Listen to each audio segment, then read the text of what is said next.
सभी भक्तों को जय बाबा की।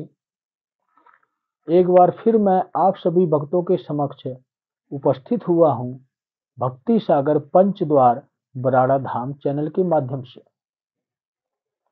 देखो, आप लोगों के लिए मैंने अनेकों सारी वीडियो जारी की है, भक्ति के मार्ग के लिए भी और आपकी अपनी समस्याओं से बाहर निकलने के लिए भी।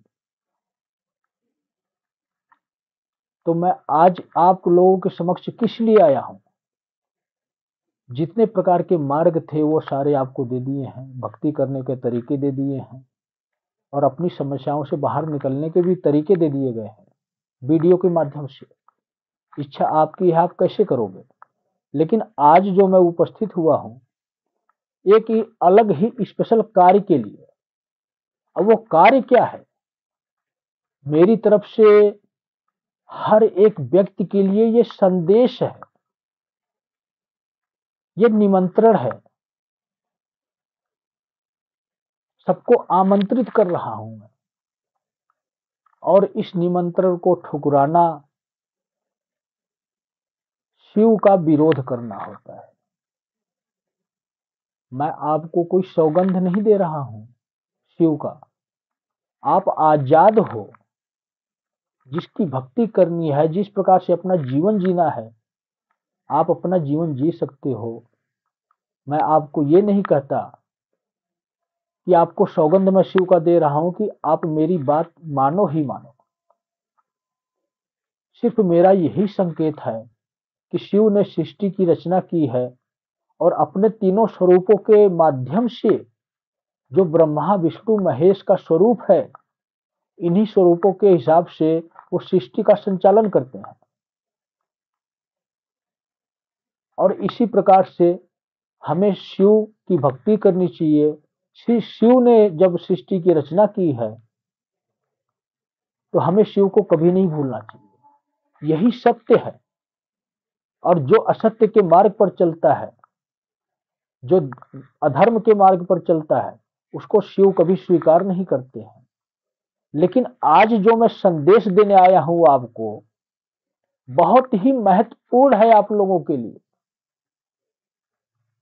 लोगों ने कहा भी है और भविष्यवाणियां भी की हैं, भविष्य मालिका में भी इसका उल्लेख मिलता है कि लगभग 2025-26 के उपरांत ही कल्कि काल शुरू होने वाला है, जिसको अनेकों लोग कल्कि अवतार के नाम से संबोधन दे रहे हैं कि कल्कि अवतार होगा।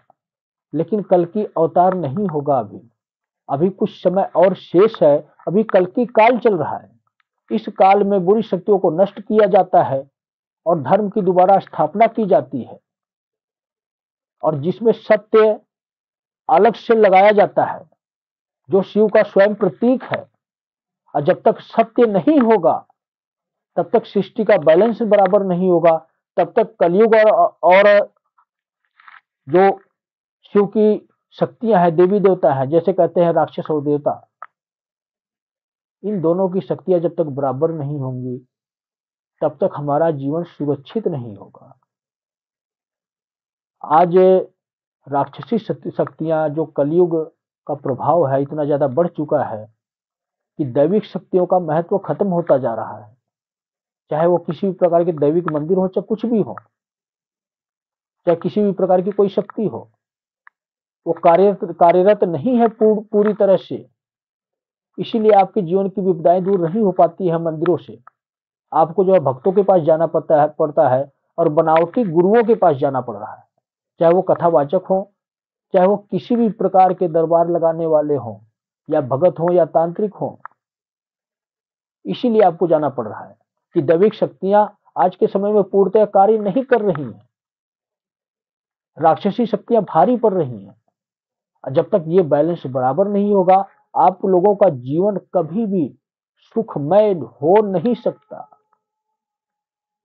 और सुखमय बनाने के लिए आपको शिव की शरण में जाना पड़ेगा। और सबसे पहली बात ये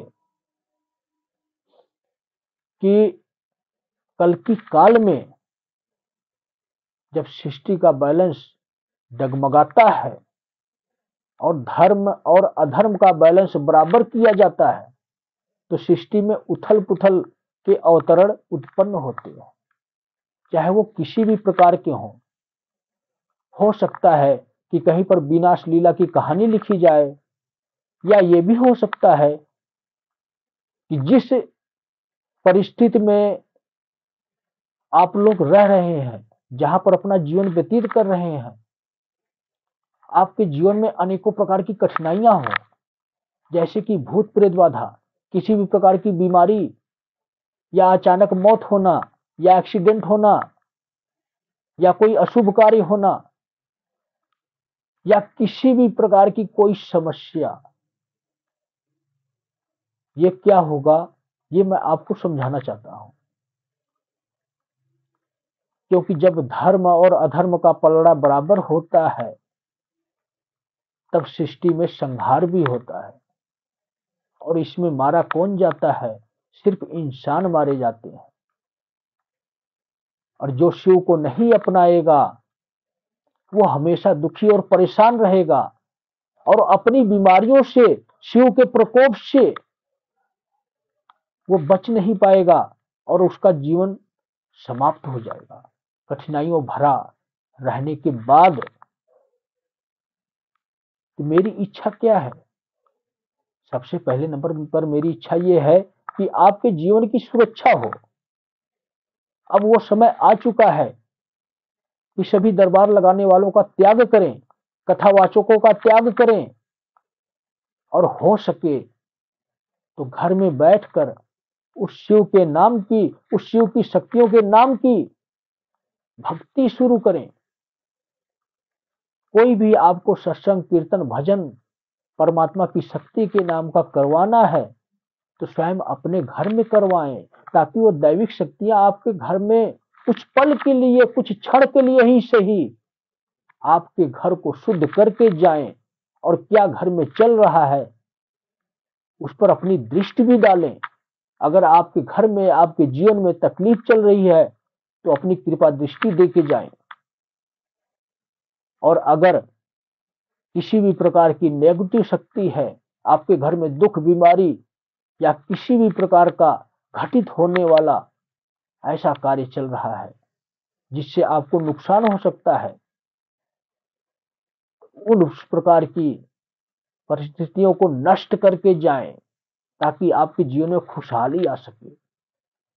और आप क्या करते हो? आप स्वयं जा रहे हो पाखंडियों के पास, जो परमात्मा के नाम का चोला पहनकर आपको बेवकूफ बनाकर आपसे पैसे भी लेता है और कुछ देता भी नहीं है, सिर्फ ज्ञान की बातें सुनाकर आपको घर खाली हाथ वापस भेज देता है। आप क्यों खाली हाथ वापस आते हो? वो इसलिए खाली हाथ वापस आते हो कि उस व्यक्ति के पास इतना सामर्थ्य नहीं है, वो सच्चा व्यक्ति नहीं है। और जो सच्चा व्यक्ति होता है, जो एक शुद्ध आत्मा होती है, वही परमात्मा की शक्ति से कार्य कर सकती है। लेकिन आज के समय में चमत्कार के नाम पे ठगा जा रहा है। मैं सिर्फ और सिर्फ यही संदेश देने आया हूं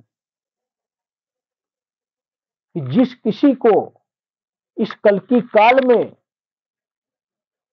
जो धर्म और अधर्म का पलड़ा है, इसको बराबर करते समय जो विकट परिस्थितियां उत्पन्न होने वाली हैं, और मेरे द्वारा मैं किसी के पास नहीं आऊंगा, मैं सिर्फ यज्ञ करूंगा।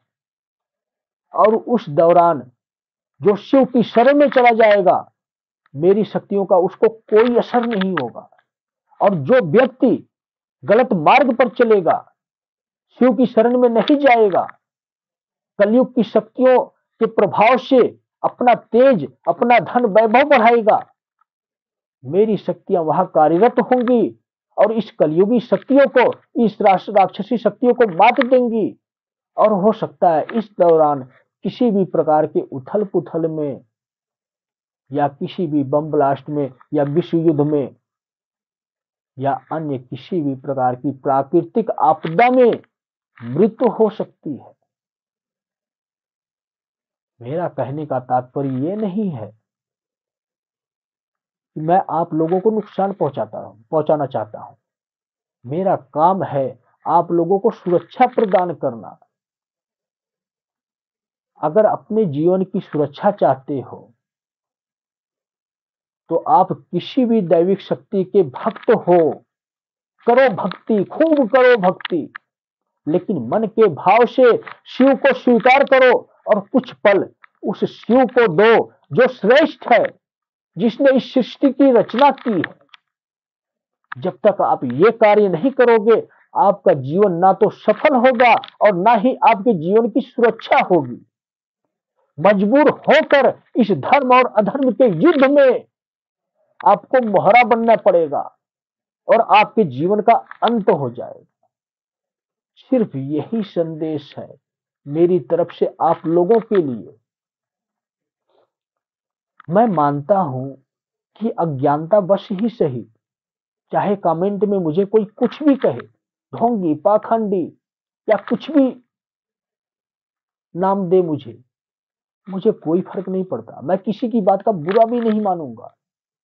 जितना आपके पास समझ है और आपके गुरु के प्रति विश्वास के साथ आपको जो ज्ञान दिया गया है, आप मेरे प्रति उसी प्रकार की सोच रखते हो।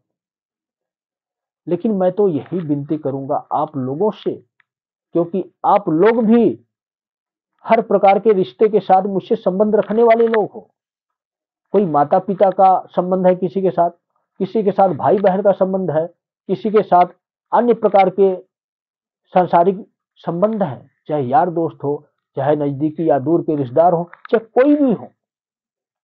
मेरे लिए तो सिर्फ एक इंसान हो और मैं भी एक इंसान हूं, और इंसानियत के नाते मेरे दिल से, मेरे अंतर आत्मा से ये आवाज उठ रही है कि बचा सकता है तो इंसानों की वजूद को बचा ले। ज्यादा संहार की आवश्यकता नहीं है धर्म और अधर्म के युद्ध में इस पलड़ा को बराबर करने के लिए।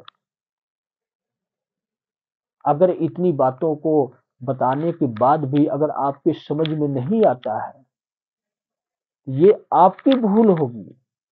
इसमें मेरा ना तो कोई स्वार्थ छिपा है, ना ही मैं अपने आप को आगे करना चाहता हूं, ना ही मैं अपना नाम ऊंचा करना चाहता हूं। मैं जहां हूं इस स्तर से और निचले स्तर पर जा सकता हूं, सामाजिक तथ्यों को देखते हुए। मेरा कहने का तात्पर्य यह है कि भक्ति के हिसाब से मैं वहां पहुंचूंगा जहां मेरी इच्छा है। शिव के चरणों में दास बनकर रहना चाहता हूं, ये मेरी इच्छा है। लेकिन सामाजिक तथ्यों के हिसाब से जो मेरी जीवन शैली है, आज मैं कुछ सुख सुविधा का उपयोग कर रहा हूं, लेकिन आने वाले समय में मेरा एक ऐसा विकट परिस्थिति वाली भक्ति होगी जिसमें मैं हर चीजों का, सुख सुविधा का त्याग कर दूंगा। यही मेरी असली कहानी है और इसी प्रकार का मैं व्यक्ति हूं। आज मुझे आवश्यकता है अपने परिवार के लिए, इसलिए मैं काम करता हूं और पैसे कमाता हूं, अपनी जीवन शैली चलाता हूं। लेकिन जब परिवार की जिम्मेदारियां मेरी पूरी हो जाएंगी तो इसके बाद मैं जीवन के सुख सुविधाओं को त्याग कर दूंगा, एक तपस्वी जीवन व्यतीत करूंगा जिसमें मेरा कोई दिखावा नहीं होगा। तो आपकी इच्छा है मेरी बातों को आप झूठ समझेंगे या सत्य समझेंगे। अपने बारे में मैं सिर्फ इसलिए बता रहा हूं कि कहीं आप भी मेरी बातों को झूठ ना समझो। बार बार मैं यही कहता हूं कि बाबा श्री त्रिलोक भारती जी की कृपा से जो मैं देख पाता हूं वही आप लोगों के समक्ष रखना चाहता हूं। लेकिन जुबान आपकी भी होती है और जुबान मेरी भी है। जुबान आपकी भी लड़खड़ाती है, जुबान मेरी भी लड़खड़ाती है, और इस लड़खड़ाती हुई जुबान को संभालना ही अपने वश में अपने शब्द को करना होता है। और जो व्यक्ति अपने शब्द को अपने वश में करके सामने वाले के प्रति उपस्थित करता है तो उसमें हमेशा सच्चाई होती है। पंच तत्वों से निर्मित शरीर ये, इससे अनेकों गलतियां भी होती हैं। इसी प्रकार इस जुबान से भी गलतियां होती हैं। अगर मेरी जुबान से कोई अशब्द का उपयोग हुआ हो, किसी को मेरी बातों का बुरा लगा हो, उनसे मैं हाथ जोड़ के निवेदन करता हूं कि मैं कोई भगवान नहीं हूं, आपकी तरह एक इंसान हूं, सिर्फ एक देवदूत हूं और एक ऐसा दूत हूं जो कि शिवगढ़ के स्वरूप में हूं, शिव की शक्तियों से सुसज्जित हूं और सिर्फ आप लोगों की जीवन बचाने के लिए मैं आप लोगों का मार्गदर्शन कर रहा हूं। और मेरा जो कार्य है, सिर्फ मेरा वही उद्देश्य है कि धर्म और अधर्म के पलड़े को बराबर करना, इस दुनिया से, इस सृष्टि से विनाश स्वरूप में इस कलयुग को परास्त करना है जो एक अधर्म के स्वरूप में है। जितने भी अधर्म करने वाले प्राणी हैं सबको नष्ट करना है और इस अधर्म के प्राणियों को नष्ट करने से पहले उनको सचेत करना मेरा कर्तव्य है। मैं ये अपना कर्तव्य पूरा कर रहा हूं। आपको समझाना चाहता हूं कि सही मार्ग पे वापिस आओ, शिव को वापिस दोबारा फिर अपनाओ। जब तक उनको नहीं अपनाओगे तब तक अपने जीवन को बचा नहीं पाओगे। फिर आप ना कहना कि गुरु जी आपने हमें बताया नहीं कि आप कौन हो और हमें ये भी नहीं बताया कि हम कौन हैं और हमें क्या करना चाहिए। तो इसीलिए मैं हाथ जोड़ के आप लोगों से निवेदन करता हूं कि कोई त्रुटि हुई हो मुझसे, कोई गलती हुई हो तो मैं क्षमा का हकदार हूं और क्षमा आपसे मांग रहा हूं और आपके जीवन को बचाने के लिए ये सारे कार्य कर रहा हूं। मर्जी आपकी है कि आप शिव को स्वीकार करोगे या नहीं करोगे। तो सभी भक्तों को जय बाबा की।